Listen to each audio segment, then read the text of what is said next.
আসসালামু আলাইকুম বন্ধুরা। তো বেরিয়ে পড়েছি সকালবেলা। আজকে একটু ব্যাংকে যেতে হবে। ফোনপে গুগল পে উঠে মানুষের ব্যাংকে যাওয়া বন্ধ হয়ে গেছে।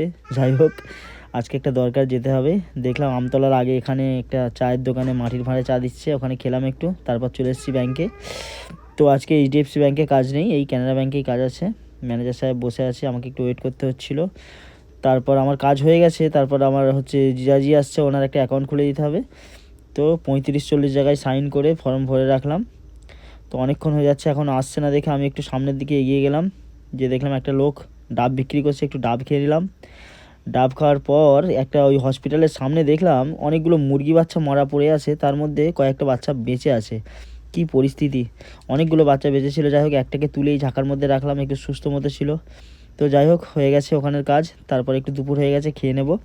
আমাদের আমতলার ফেমাস শাহজাদা হোটেলে চলে আসলাম।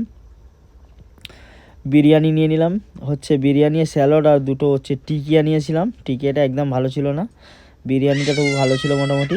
আমি আর আমার বোনাই খেয়ে নিলাম। এখানে প্রায় সময় খেয়েছি, সব সব সময় আলাদা আলাদা টেস্ট পাওয়া যায়, একই রকমের টেস্ট থাকে না বিরিয়ানির।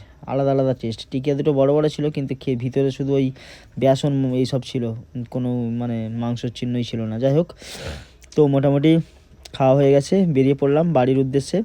বন্ধুরা, অসংখ্য ধন্যবাদ তোমাদের আমার ভিডিও দেখার জন্য। প্লিজ লাইক, সাবস্ক্রাইব আর ফলো করে দিও। Thank you.